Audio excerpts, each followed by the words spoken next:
Joe Jackman, there's a meme going around of how many homes have you lived in? And I think that the average is 4 or 5. I'm up to 14 and counting. Yeah, change is not unfamiliar to me. Yeah, I've grown up in a family with 5 siblings, so 6 kids, and not one of us is born in the same city. So I think I came by I'm not sure affinity to change, but at least the comfort with it, simply because my dad was in retail and the part of his job for one long stretch was to open new cities or geographies for Sears. He would just move around in sort of a 2-year cycle somewhere in there. He'd get everything set up. He'd hire in staff. And then as a family would pack up and move on. So change became sort of a habit. And I call myself a radio brat, because my dad was in broadcasting and you would move to the next bigger market in order to, improve your career. Oh, so. There you go.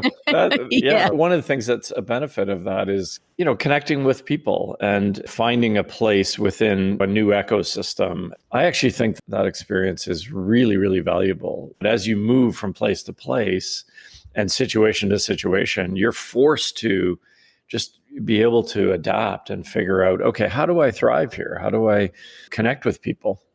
Yeah. And it's a life skill because, as you know, this is a moment when everything is changing, and change has been coming fast and furious for many, many years, many decades, but we've never seen anything quite like the pandemic. So, talk about compressing, like, okay, everybody, let's do something a different way now. It's certainly shaping not just people's own lives, but it's shaping the dynamics of the marketplace, which I think actually personally, as well as professionally, in lots of ways to the better. But we might get into that in our conversation.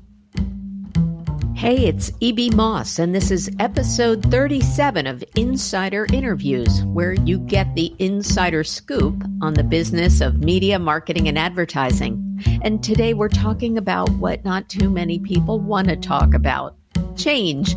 But my guest, Joe Jackman, is one of the foremost experts on the topic.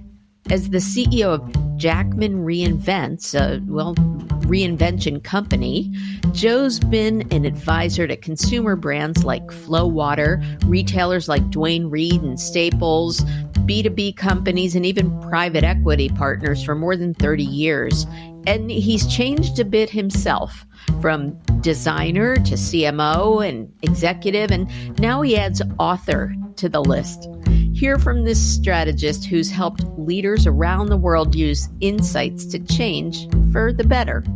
And just a reminder, if you're looking to change the way your company shares content, I hope you'll reach out to me at podcasts@mossappeal.com, and let's talk about how I can help you add podcasting, white papers, all kinds of thought leadership to your arsenal.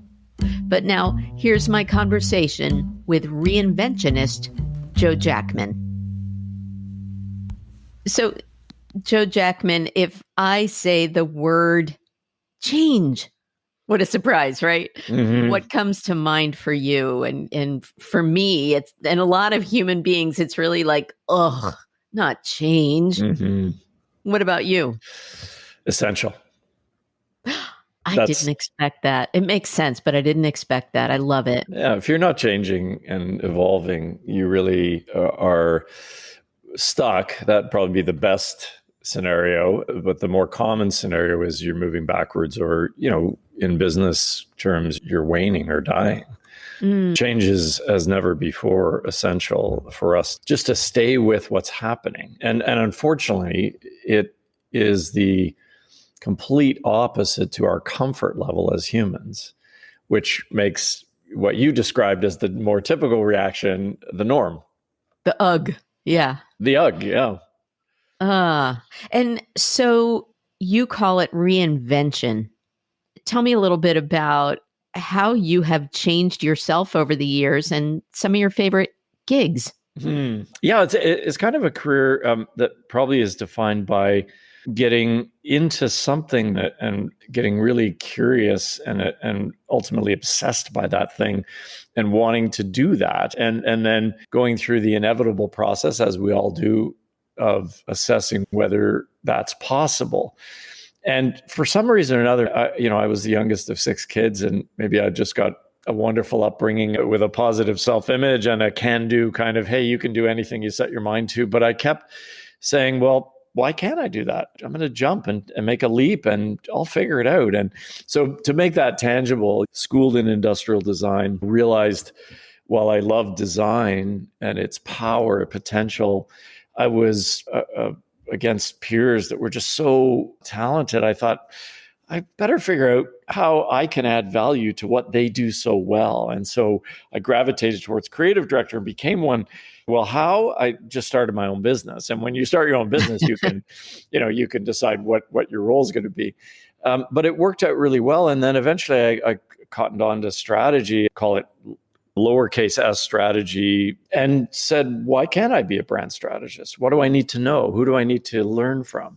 And then eventually evolving to my version of business strategy, which is in the world of management consulting, which I'm not one. But I just thought, look, why can't I shape strategy at the very highest level and have people in the end buy into it to a greater degree and therefore make it real? And then eventually one day, with a client for a long time, and the president at the time, John Leder of Blah Blah Company, said, I've got to do a bunch of things, refresh President's Choice, maybe a little repositioning. I've got to launch Joe Fresh and figure that out. I've got to, create a real marketing and insight capability. And I thought, well, I have no business becoming a corporate executive. I didn't go to business school. I'm not experienced like my peers would be. And yet I thought, I'll never get an opportunity like this, and jumped in and, went to retail exec boot camp and, and learned. And when I built my own company, because I thought I want to build the company I wish I could have hired when I was the CMO or the executive vice president of Loblaw Companies marketing.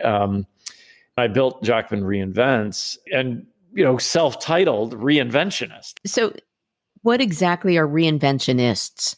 Like, what the heck is that? Well, it's a title, it's a word I made up, but it basically, the definition of which is to be a reinventionist is to be just really, really good at making change happen and to great benefit. The world needs more reinventionists. We need to have people more fluid with the skills of making change and the mindset of making change.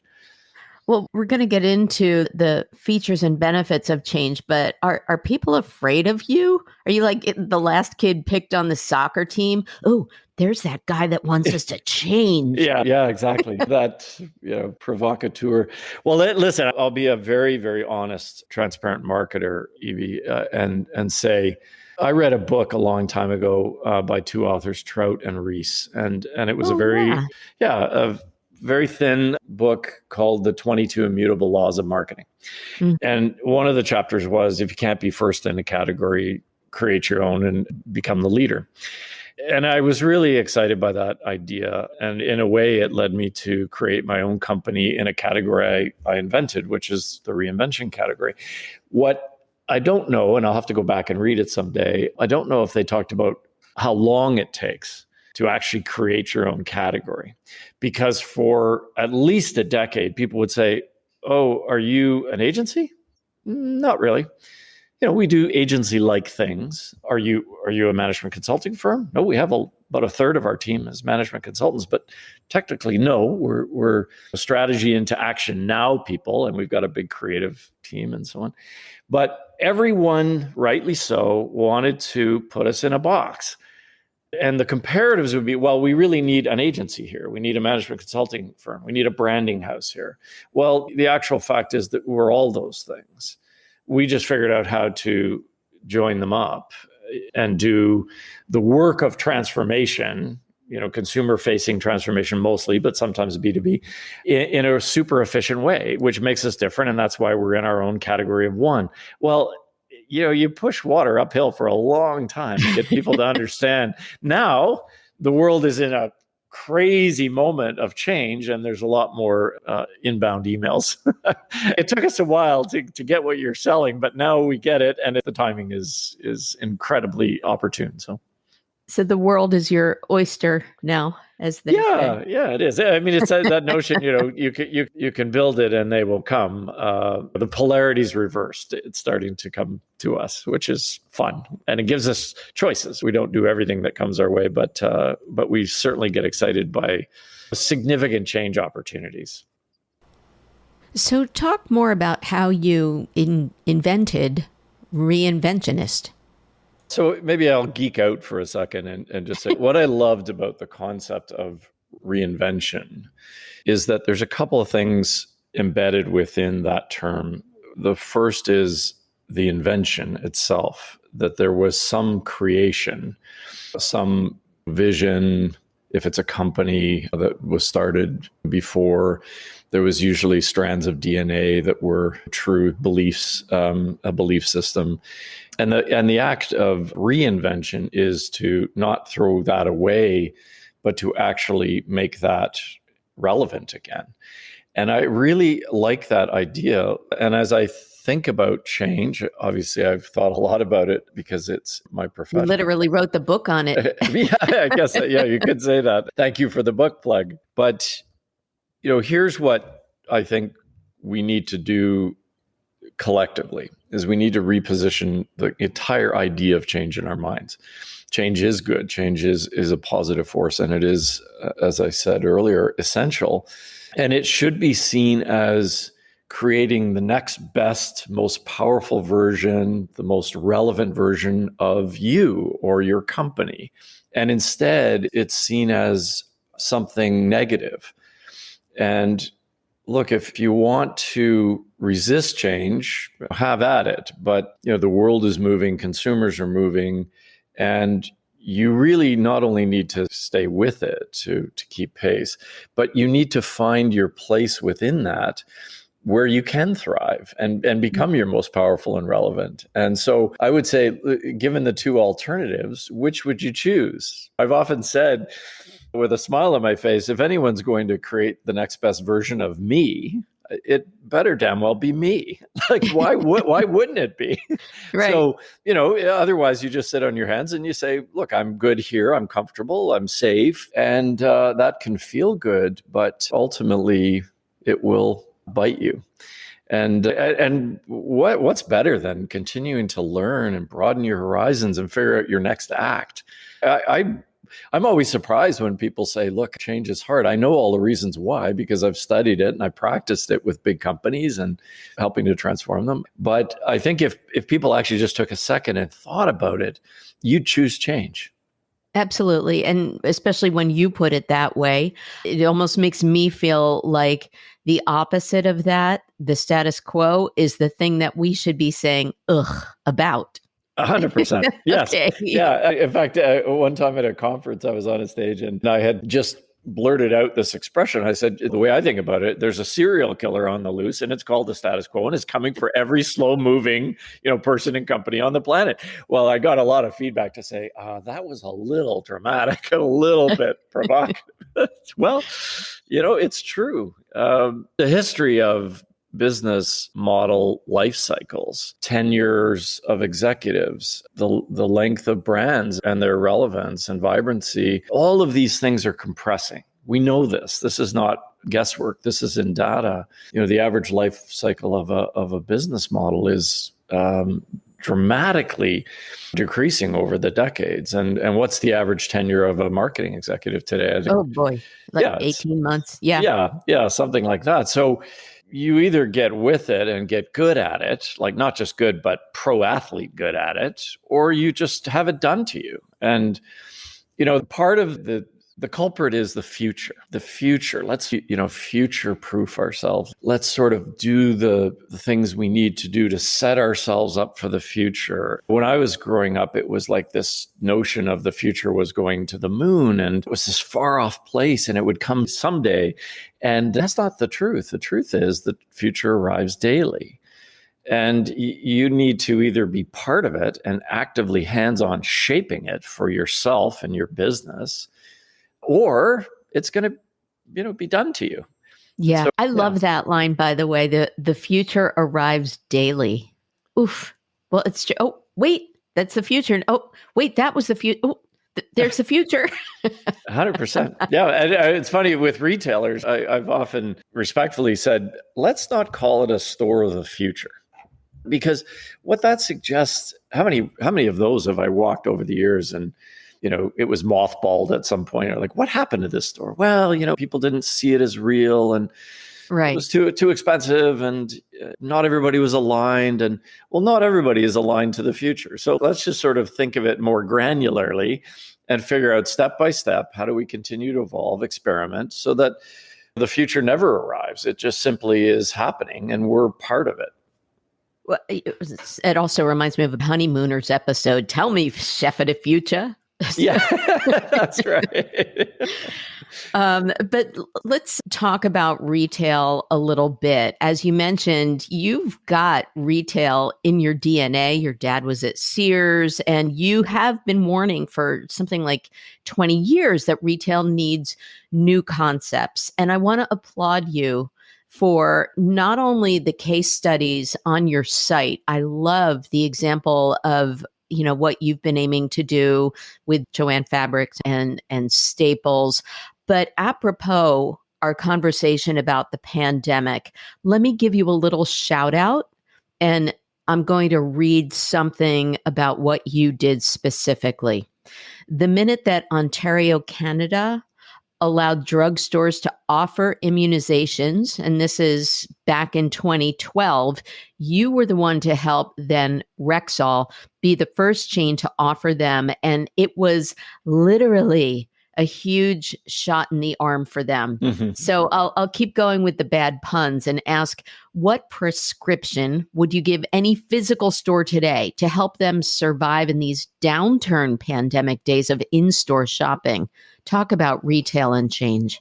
Sure. Thank you. Well, first off, the credit goes to the Rexall team, and we were honored to be able to help them. And the story, without going at length, is that a relatively small, depending on where you were in the country, drugstore competitor was in the midst of a transformation and saw an opportunity to expand its offering beyond the physical with pharmacists at the back and a front store with pharmaceutical products and such to services. And the regulatory environment was changing. So when we finished the strategy work and the insights were so clear, what the customer wanted was a partner, not just in hard health like prescription medicine, but in health and wellness. And that took us right to services. And we said, look, why don't we really get behind that? What was so stunning about that intention and then the execution of it was for a drugstore that had about 20% of the coverage or the footprint of its much larger rival, it did, I think the number was 7 times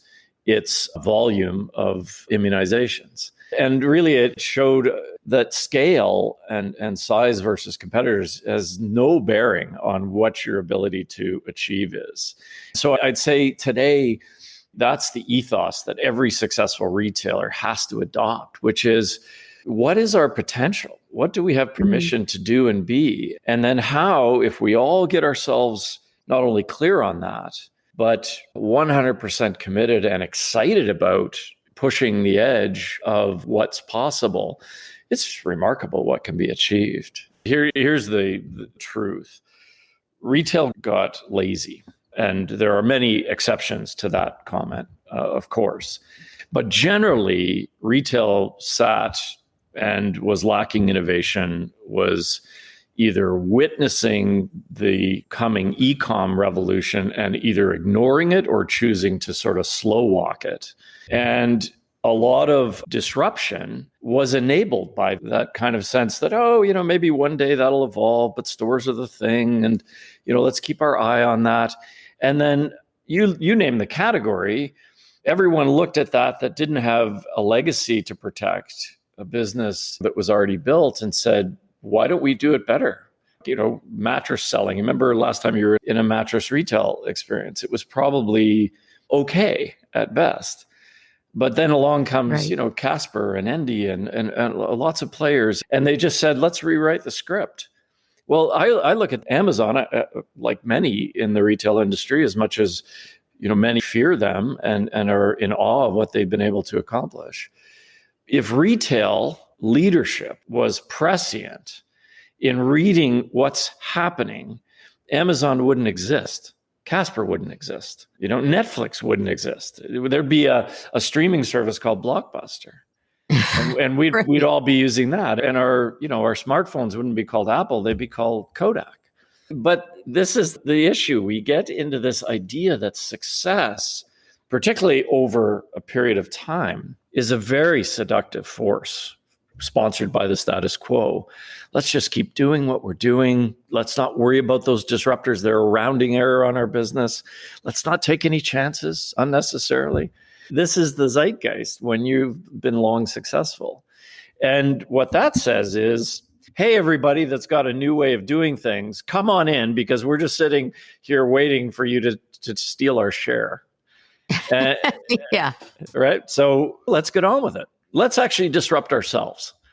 Let's figure out if there's one thing that I would recommend to a leadership team. I would say, if anyone can do anything, even in a small way, to take a chunk of your business, then you better be on that.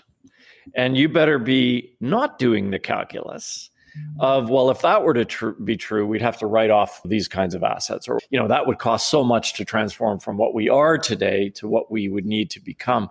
Wouldn't you rather know that than have that happen?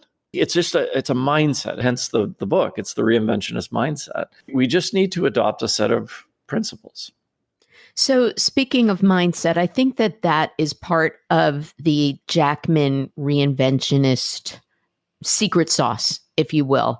You really have your finger on the pulse, so to speak, of consumer research and insight. And I think that's evidenced. I'm definitely going to point people to jackmanreinvents.com to see some of these case studies. And I cited before, like Staples, where you did some trial stores that almost were like a hybrid of a workspace and product sampling, and they even added a podcast studio. I love that, because all of that was about understanding what their consumer really wants.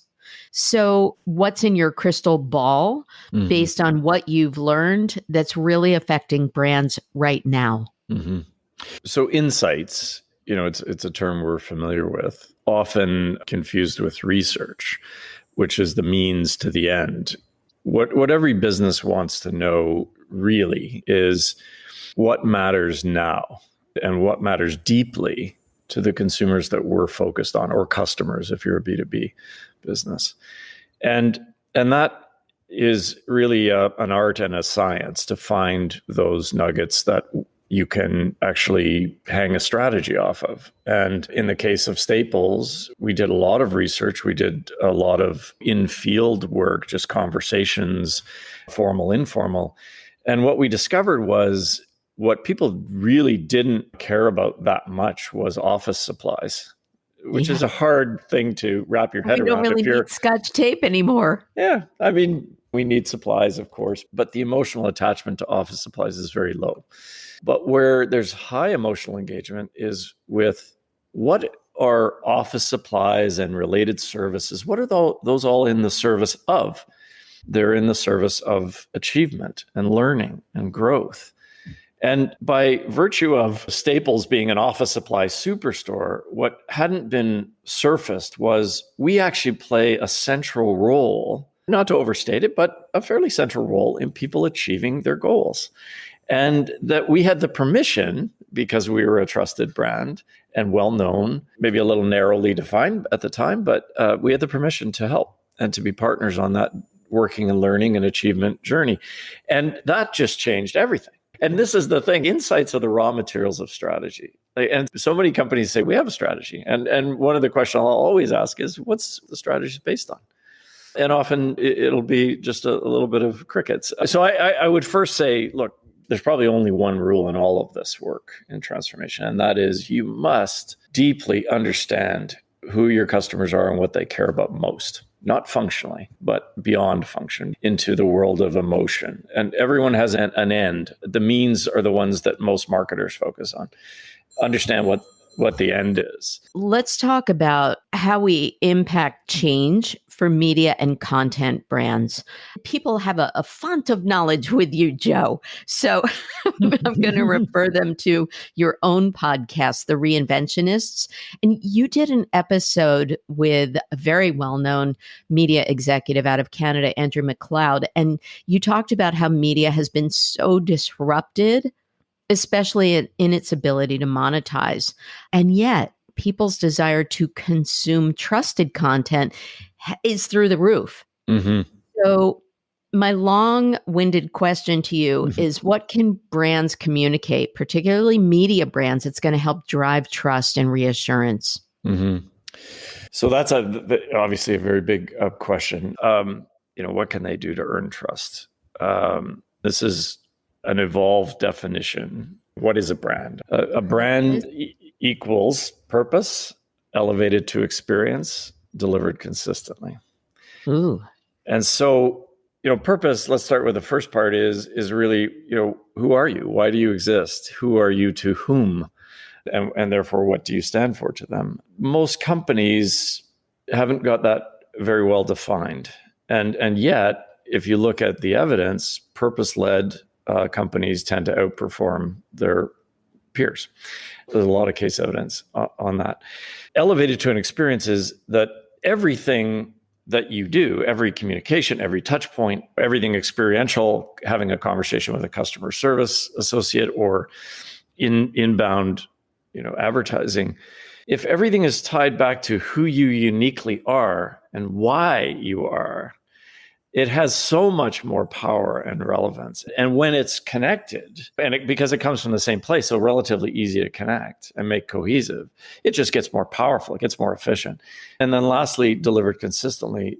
In a quarter by quarter world where every marketer feels the pressure like every peer on a leadership team, it's so tempting to, let's try this, let's do that, particularly in a performance world. But you know that I'm the editor of a publication called The Continuum, which is dedicated to talking about brand awareness and demand marketing.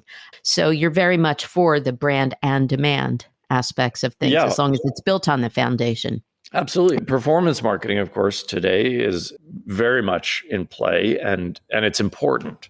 It's important because it's data centric and it's measurable and we can adjust. So I'm all in favor of tactics of that kind and other kinds of tactics, as long as they ladder up to some higher order purpose. If the effect is we experiment, we change, and there's nothing that holds them together. There's no red thread that links these things. It feels like I'm dealing with a different company today than last quarter or last year. That's not good. You can't build trust. And the second thing is maybe more human in its perspective, and that is, I think every company, every marketing leader should really think carefully about putting a filter on what they do, because today's measure of success is this truly a relationship I have with this brand? Do I feel like I'm part of the same community? Now, if I'm a person and I'm meeting someone new or I'm starting to build a deeper relationship, I'm going to want there to be a certain level of respect and maybe empathy in some regards. And I find that a lot of the automated world of marketing is just completely tone deaf. If I met someone and, they sent me 5 messages in the first week, let's say I'm dating, I'd say, oh, okay, maybe this isn't going to work out. Right. Like brands need to behave in human ways. And that takes a different discipline. It takes a different approach to making sure that you come across as genuine and true. You're always the same, consistently at the core. You can evolve certainly in how you communicate, what you have to talk about, but to be very, very true and uniquely yourself. That's how you build relationships. And then, of course, all the tactical ways to connect. I mean, wonderful. 20 years ago, we didn't have the dashboard, the toolkit. And today we have so many ways to do it. I just say, let's be thoughtful. Let's do it well. So you have to have that foundation, and that foundation is in fact built on the DNA, those brand value strands that you talked about in the beginning. And that has to build up your awareness marketing. And then you can use performance or demand marketing to reach that target audience over and over in different ways. As long as there's a real linkage between those ideas, because if it's all demand, the risk is that it won't add up to anything that's going to be sustainable. Have that. Well, you've said that we're in a values economy Is that why? And will those values help us, heaven help us, overcome our cancel culture and that fear of, that consumer piss off? What do we do? Yeah. So the values economy, by that I mean, for your listeners and readers, is simply the shift from value, quality over price, historically how consumers made purchase decisions, which doesn't go away. It's just that it's being overshadowed by something bigger, and that's the values economy. And by that I mean that more and more, and there's just enormous body of evidence that shows this, that consumers are choosing the brands that they associate with the products and services they buy on the basis of values. And values might come in the form of, I really like this company. It has lots of great things to offer and is a pretty good brand. I get quality over price, and that all ticks the box. But I really don't like the way they treat their employees. I don't think they keep them safe in a pandemic. Or, I've been reading articles about how they underpay them and overwork them. There is a lot of deselection going on today in the consumer, real time, on that basis. Environment and sustainability. We've long talked about it. I'm involved with Flow Water, a sustainable water, certified B Corp. It does a lot of things right. Not perfect, but a lot of things right. And consumers are saying, I really might like Fiji or Evian, but I don't want to choose glass bottles shipped from the other side of the world or plastic bottles any longer. And so I'm going to deselect them on a values basis, because I might care about sustainability or climate change more broadly. And I'm going to select an alternative. And, fortunately it's Flow, which is an incredibly fast growing premium alkaline water in sustainable packaging, right? So that's what values economy is. But let me tell you what is leading to the shift that we're seeing. These trends that I'll speak to have been going on for a better part of a decade, but now in a pandemic context are really noticeably rising. Things like, I need to know who you are and what you stand for. I need to understand if you have values that are compatible with mine. I need to know that your footprint in all regards is reasonable. I also need to know that some of the beliefs and pursuits that you as a brand have resonate with me. Because in a world of choice, and this is what the internet did to retail, because retail was relatively slow to adapt and adopt. But in a world of infinite choice, when everything becomes equal, there's only two tiebreakers. One of them is price, which, unless you're the low cost player, price is a problem because, you'll just get commoditized and your margin disappears. But the other tiebreaker is how you feel about the brand. And every indicator today points to be more and mean more to people, and you'll ultimately sell more to them. Well, I was going to ask you for a little hint from your book, The Reinventionist Mindset. I know that you offer a framework of 5 keys to change. I think you just teased up a few of them there. Anything else you want to add, or did we touch on most of them? Well, most of them. I mean, I won't go through them all, but they're fundamental things. And it's funny because, look, I'm a longtime creative person and marketer. And even I sort of gag at the packaging of, I've got 5 principles. They add up to the Reinventionist Mindset. It's like, oh my God, another, 5 principles or 10 or whatever. But look, here's what happened. Over 15 years since I left an executive position at a big retailer, blah companies, I got the opportunity to help leadership teams transform their businesses. Sometimes incrementally, sometimes really bold, swing for the fences because we're screwed if we don't situations. And I'm well north of having helped 50 companies now. And along the way, I noticed something very, very deeply human. And the cut line underneath the title of the book, The Reinventionist Mindset, is learning to love change and the human how of doing it brilliantly. And the human how is really this. We're wired as humans to behave in certain ways. And we were talking about one of the things we don't love is change. And what I noticed in the transformation, leadership teams under pressure, and whether that was Walgreens or Hertz or all these various companies, Dwayne Reed back in the early days, and there was a way of thinking and doing that enabled success to come faster. And so I just started writing notes as I was going, and then I distilled those down to like 8. And then, with the help of my team, I got them down to 5. And each are 2 or 3 words, and they just simply get to a mindset of how to become great at change. For example, the first one is seek insight everywhere. We tend to get very insular in our world, right? If you're in the apparel business, you pay attention to what's going on in apparel. But look, Uber did more to impact our expectations around customer experience and transparency and ease of interface. And it changed everything: banking, supermarket, shopping expectations, et cetera.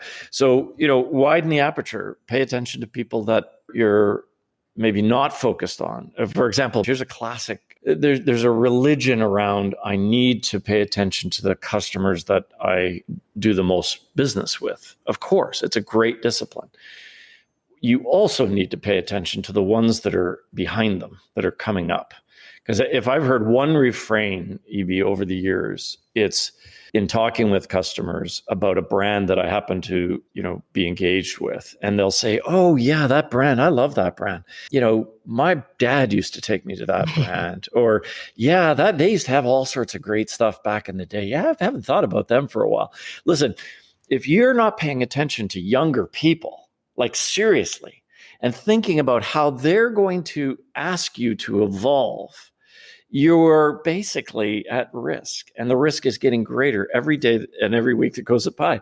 So the way I think about it is, you don't want to be, as a brand, as a business, a great aunt, fondly thought of, but never visited. that's I want to kill myself right now. And I'm saying that to my nieces and nephews. But and it's funny, in that personal context, you'd say, listen, being with it is to be able to have conversations with them that are relevant to them.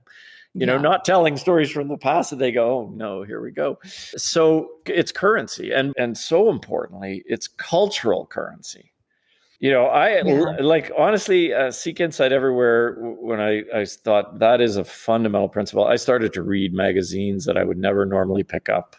I started to watch movies that younger people were watching, because I thought I just need to know, what are the nuances that matter? And that's currency, right? Currency in the cultural sense, but it's also currency in the financial sense. And that is the whole excellent rationale and need for diversity, equity, and inclusion. Those different mindsets that help inform a broader perspective and help us communicate to a broader swath of people than just our own darn selves. Joe, I'm going to just leave you with one question, and it's a zinger. Pandemic aside, what would you most love to see change in the world? Well, I'll take a page from one of my own podcast guests, Mariam Ben-Akram, who now is the chair of Reporters Without Borders and a longtime marketer. She was the global CMO of Hyatt and other places, came out of the news business in marketing. And her answer to that question was democracy itself. And I love that. Look, I never got to your question on cancel culture, but why is cancel culture a thing today? A lot of people would point to social media as the platforms that enable that kind of response and dynamic. But I would say more fundamentally, it's the polarization of society. It's the degree to which we are pulling apart rather than coming together. And it is rooted in, I believe, fundamentally, a feeling that change is hard, so better to protect what we have. Call it white and people of color dynamics in the world today, and particularly in the United States. I mean, what is that? That is essentially people fearful of something and trying to protect something they know. And so I think we need to find a way to reinvent democracy so that there is a stronger love and appreciation for the value of it, and a way to engage in it that is just different than is happening today. And then I love Michael Graves, the designer that did a lot of work for Target and many other businesses. And when asked, what's your favorite project? He said, the next one. What do I want to reinvent? The next company that interests me that has lost its way, or a new company like Flow Water that says, I want to reinvent a category. I want to reinvent water.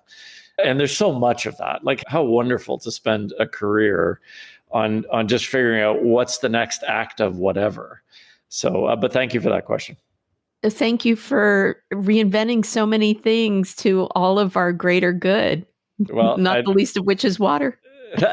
Yeah, well, you know what? We all need to do something. And I'm very, very serious about finding opportunities to do things that count in regards to climate change. Some of the folks I'm talking to today, it's not that they're going to do things differently and like leave one profession or career focus and jump to another. What they're going to do is make sure that their career focus ends up with net benefits. And climate change is real, and we have to start to make a difference. So those are the kinds of opportunities I'm gravitating towards now, and super excited to be at least part of the solution as best I can.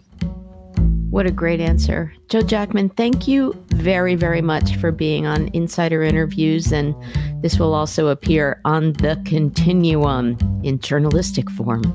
I can't wait to read it and probably wince a couple times at, yeah, I said that, did I? But thanks. You make it very easy, Evie. Well, I hope you got some good insider scoop from this episode of Insider Interviews with me, E.B. Moss.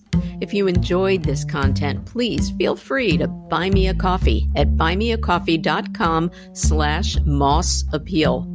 And I hope you'll follow Insider Interviews on social media and let me know if you have a question or a suggestion for a next stellar guest in media, marketing, and advertising. Speaking of stellar, my theme music was composed and performed by the incomparable Grammy-winning John Clayton. If I can help you with your company's podcast, please find me at mossappeal.com. Thanks again for listening.